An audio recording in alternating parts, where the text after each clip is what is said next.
Hello friend, સ્વાગત છે તમારું ધ ફૂડી કિચનમાં। તો આજે આપણે બનાવીશું એકદમ બજાર જેવા સમોસા, ટેસ્ટી અને ક્રિસ્પી સમોસા।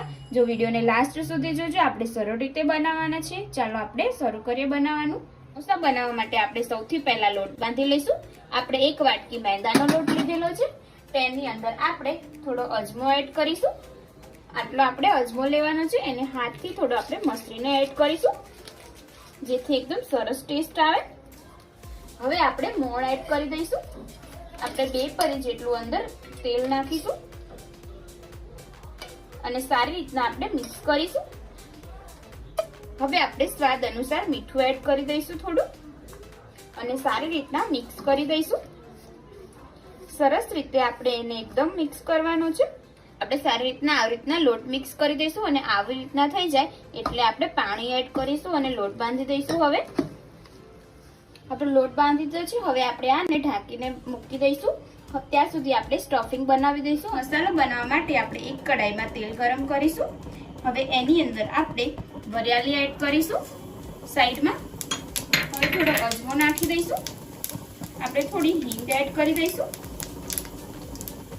હિંગથી ટેસ્ટ સારો આવશે। હવે આપણે ધાણા અને કારા મરી ખાંડેલા છે એ એડ કરવાના છે અને સારી રીતના આપણે મિક્સ કરી દઈશું। હવે આપણે મસાલો છે એ એડ કરીશું। આ મેં મરચું લીધેલું છે, ધાણા જીરું લીધેલું છે, 1 ચમચી જેટલું। હવે આપણે થોડું પાણી એડ કરી દઈશું, જેથી આપણો મસાલો સરસ રહે અને મિક્સ કરી દઈશું। આપણે થોડું પાણી નાખવાનું છે,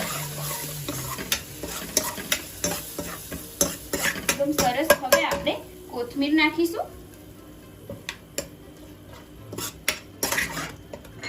હવે આપણે આદુ લસણ એડ કરી દઈશું। આ મેં ખાંડેલું છે આદુ લસણ, આનો સ્વાદ સારો આવે છે એટલા માટે। જો તમે ના ખાતા હોય તો ના નાખો તો પણ ચાલે। આપણે બટેકાને છૂંદો કરીને એડ કરીશું। આવી રીતના મેં 3 નંગ બટેકા લીધેલા છે। એકદમ સારી રીતના આપણે હાથેથી જ કરવાનો છે, જેથી સરસ આપણા બટેકાનો છૂંદો થઈ જાય। હવે આપણે સ્વાદ અનુસાર મીઠું એડ કરી દઈશું ઉપરથી। હવે આપણે 1 ચમચી જેટલો ચાટ મસાલો એડ કરવાનો છે, આનાથી ટેસ્ટ સારો આવે છે એટલા માટે। હવે આપણે આને એકવાર મિક્સ કરી દઈશું સારી રીતના। ચપટી આપણે ખાંડ એડ કરવાની છે આની અંદર, જેથી એકદમ સરસ ટેસ્ટ આવશે। અને હવે ઉપરથી આપણે થોડો લીંબુનો રસ એડ કરીશું, જેથી ખાટો મીઠો ટેસ્ટ આવે। હવે સારી રીતના આપણે મિક્સ કરી લઈશું અને આને ઠંડુ થવા દઈશું।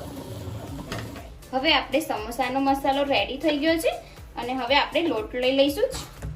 એનો લોટ પણ સરસ એકદમ થઈ ગયો છે। આવી રીતના આપણે રોલ વાળીને એને કટ કરી દઈશું। આવી રીતના મેં 3 ભાગ કરી દીધા છે। હવે આપણે રોટલી વણી લઈશું। હવે આપણે આવી રીતના રોટલી બનાવીને બધાને વચ્ચેથી કટ કરી દઈશું અને આને સાઈડમાં મૂકી દઈશું। પછી આપણે મસાલો ભરવાનો છે। હવે આપણે સમોસા બનાવી લઈશું। એની માટે આપણે પાણી લગાવીશું અહીંયા, જેથી કરીને આપણો મસાલો બહાર ના નીકળે અને એકદમ સરસ ચોટી રહે એટલા માટે। આવી રીતના આપણે અહીંયાથી ફોલ્ડ કરી દઈશું અને સહેજ આપણે દબાવી દઈશું, જેથી સરસ એકદમ ચોટી જાય। સમોસા વાળો ત્યારે આનું ધ્યાન રાખવાનું છે તમારે। હવે આપણે મસાલો ભરી દઈશું અંદર। 1 ચમચી 2 ચમચી જેટલો આપણે મસાલો ભરીશું। જો સમોસાનો મોટી રોટલી હોય તો તમે વધારે ભરો તો પણ ચાલે। હવે આપણે અંદર મસાલો ભરી દીધો છે અને સાઈડમાંથી આપણે પાણી લગાવીને હવે આને આવી રીતના ફોલ્ડ કરી દઈશું, જેથી કરીને મસાલો બહાર ના નીકળે તેવી રીતના આપણે ફોલ્ડ કરવાનું છે। થઈ ગયો છે એકદમ સરસ આપણો સમોસો રેડી। હવે આપણે આવી રીતના બધા સમોસા બનાવી લઈશું। હવે આપણે સમોસા થઈ ગયા છે। હવે આપણે આને તળી લઈશું। તળવા માટે તેલ ગરમ થવા મૂકેલું છે અને તેલ પણ ગરમ થઈ ગયું છે, એટલે એકદમ આપણે ધીમો ગેસ જ રાખવાનો છે અને ધીમા ગેસ આપણે તળવાના છે, કેમ કે અંદરથી કાચા ના રહી જાય તેની માટે।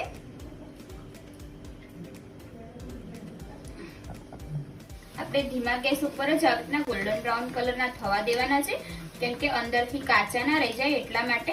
અને જો તમે આવી રીતના કરશો તો એકદમ ક્રિસ્પી બનશે અને ખાવાની પણ મજા આવશે. એકદમ સરસ આપણા થઈ ગયા છે. હવે આપણે આને એક પ્લેટમાં કાઢી લઈશું. આવી રીતના આપણે બધા સમોસા બનાવી દઈશું.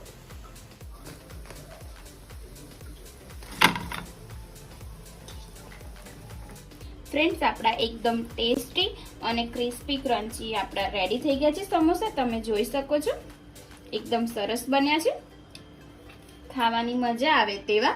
જો તમને મારી આજની રેસીપી પસંદ આવી હોય તો વિડીયોને લાઈક કરજો, શેર કરજો, કમેન્ટ કરજો અને મારી ચેનલને સબસ્ક્રાઇબ કરવાનું ના ભૂલતા. તો ચાલો હવે મળીએ આપણે એક આવા જ નવા વિડીયો સાથે. જય માતાજી, જય શ્રી કૃષ્ણ.